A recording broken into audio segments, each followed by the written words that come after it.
Good morning, everyone, and welcome. Today, we're going to dive into the fascinating world of social process theories of crime. Our focus will be on understanding how social dynamics influence criminal behavior, exploring key concepts like social learning, social control, and labeling. By gaining insight into these theories, we aim to uncover effective strategies for preventing crime and promoting rehabilitation. I'm excited to guide you through this important topic. Let's get started. Social process theories help us understand crime by looking at the social interactions and learning that happen in different environments. Essentially, they suggest that crime is not just an individual choice, but something that develops through our experiences with family, friends, and the community around us. This perspective shows us how important social context is, how the people and situations we engage with can influence whether someone adopts criminal behavior. By examining these social experiences, we can see how crime can be encouraged, shaped, or even prevented based on the relationships and environments a person is part of. When we talk about social process theories, the main idea is that crime is something people learn through their interactions with others. It's not just about individual traits, but about the social environment shaping behavior. One key concept here is social learning theory, which explains how people pick up criminal behavior by observing others and receiving rewards or punishments that reinforce those actions. Then, we have social control theory, which highlights the importance of strong social bonds, things like family ties, friendships, and community connections that help keep people from engaging in crime. Lastly, labeling theory shows us how the way society reacts to someone, especially through labels like criminal, can actually influence whether that person continues to commit crimes.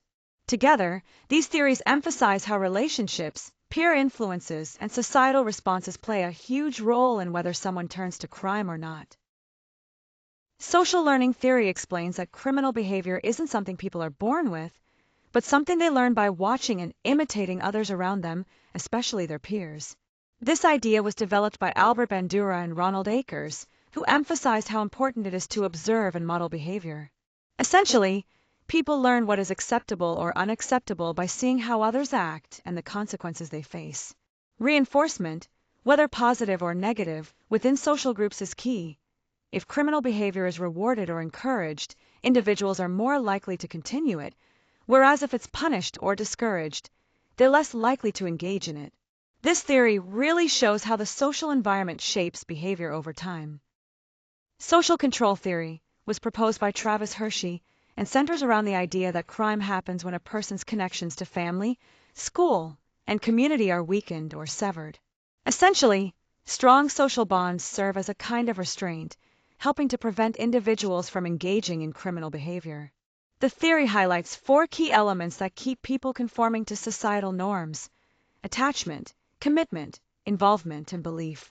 When these bonds are strong, people are less likely to commit crimes. Conversely, when these connections deteriorate, the risk of criminal activity increases.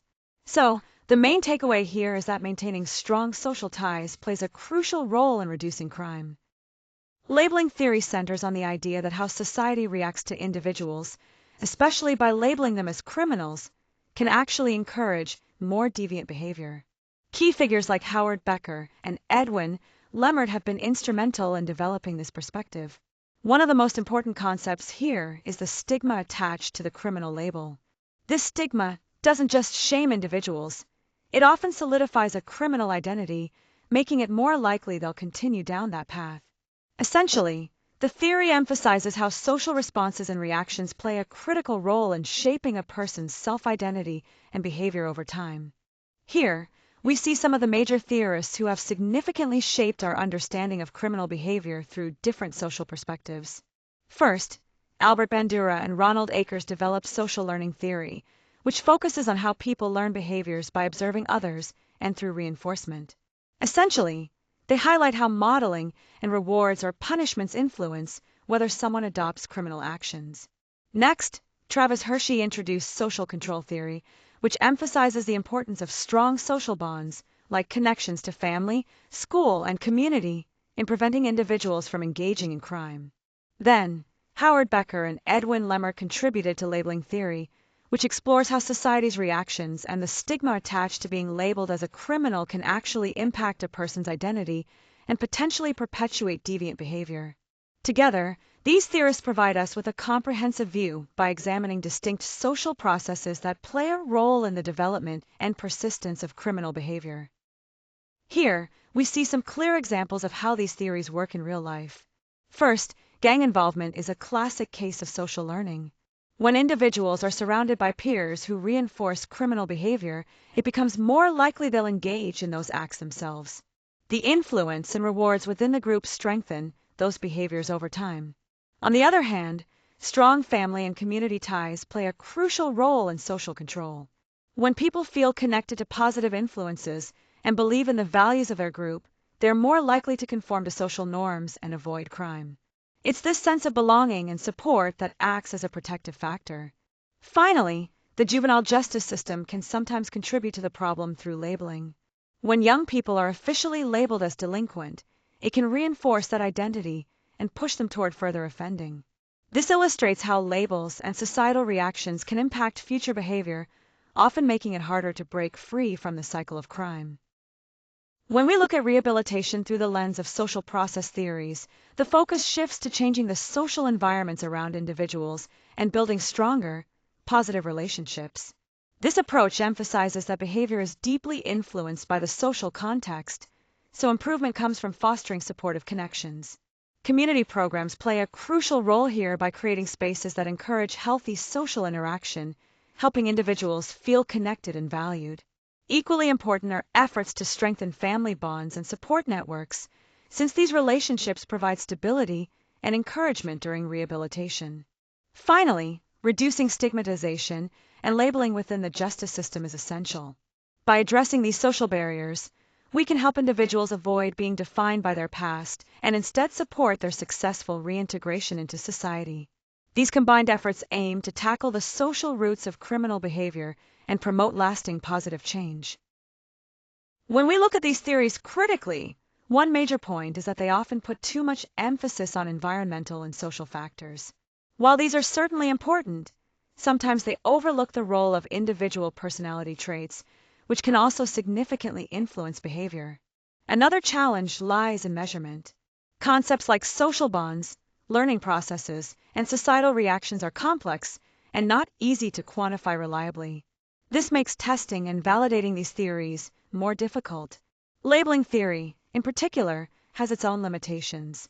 It tends to oversimplify criminal behavior by focusing mainly on the effects of stigma and doesn't always capture the full range of factors that contribute to why people commit crimes.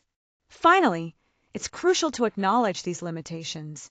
Understanding where these theories fall short helps us apply them more thoughtfully and encourages ongoing development to create more comprehensive explanations of criminal behavior. Social process theories of crime give us important insight into how social interactions can influence criminal behavior. They highlight just how crucial socialization and the way society responds are in shaping an individual's actions. This understanding helps us not only in preventing crime, but also in designing effective rehabilitation programs. By examining the role of social environments, we can develop better interventions and inform policy decisions that address the root social causes of crime. Ultimately, the focus on prevention and rehabilitation through the lens of social interactions offers a promising path forward in reducing criminal behavior.